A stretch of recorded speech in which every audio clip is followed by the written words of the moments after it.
It's Thursday, June 14th. I'm Wayne Moore. This is Castanet's Evening Update.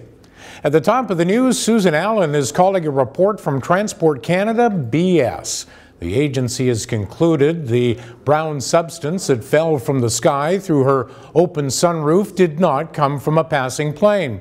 The substance Allen described as gross and smelling like poop resulted in pink eye in both of her eyes. Transport Canada investigated this and similar incidents, and they have concluded they do not meet the description of blue ice and are therefore not aviation related. It's a first-of-its-kind exhibition at the Kelowna Art Gallery. The exhibit, which opens Friday, includes more than 60 paintings, drawings, and etchings that span over 5 centuries of visual art. The earliest pieces in the exhibit date from the late 15th century, including 2 etchings on paper by German Renaissance artist Albrecht Dürer. There are also works from Monet and Van Gogh, among others. Fire crews battled a large house fire in Karameas Thursday afternoon. The blaze is near the corner of 4th Street and 10th Avenue in a home that has been vacant for months, according to witnesses. We'll have more on this story as it continues throughout the evening.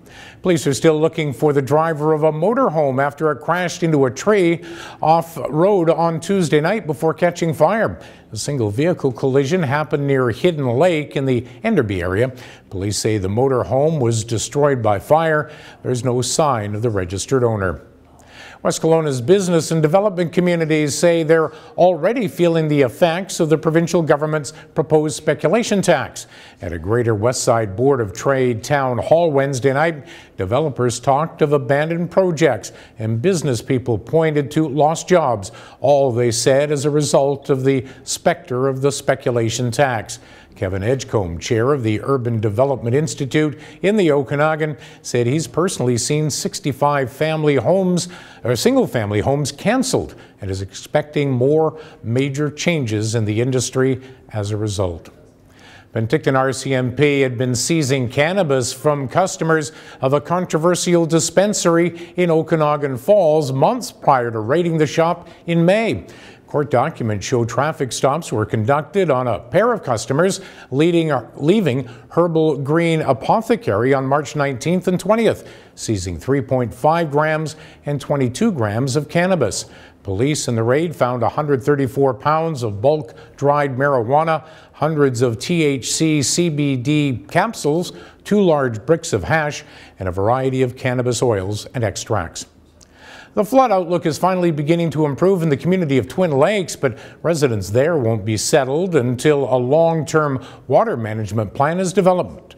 According to the Lower Nippet Improvement District, which supervises water levels, Lower Twin Lake peaked at just under 27 feet in late May, a rise of about 9 feet since it fully thawed on April 18th. Okanagan residents can now start removing sandbags from flood protection from private property. Central Okanagan Emergency Operations is taking down most of their flood protection measures and are advising residents to consider doing the same. We have a complete list of drop-off locations on Castanet. 2 would-be Vernon thieves were arrested Saturday night after a failed break-and-enter. Police say the 2 men used the ventilation system to gain access to the home, but were unaware someone was inside. That person called police. The men were arrested trying to exit through the back door. Plans for Kelowna's highest rooftop lounge have been unveiled. The Mission Group says a rooftop lounge will be constructed on the 25-story Brooklyn at Bernard Avenue project. The lounge will be more than 200 feet above street level. And round 1 of the Golf BC Championship at Gallagher's Canyon is winding down. 2 Americans share the clubhouse lead at 9 under par. Jared Dutoit, who holds the course record, is the top Canadian, 3 shots back. Tournament wraps up Sunday. Okanagan weather, rain, the possibility of thunder showers expected through tomorrow. Sunshine and warm temperatures will return for the weekend. Coming up tonight and tomorrow, the tallest building in West Kelowna being scaled back. And how tough is your pooch? For details on these and the rest of the day's news, keep it here at castanet.net. For Castanet News, I'm Wayne Moore.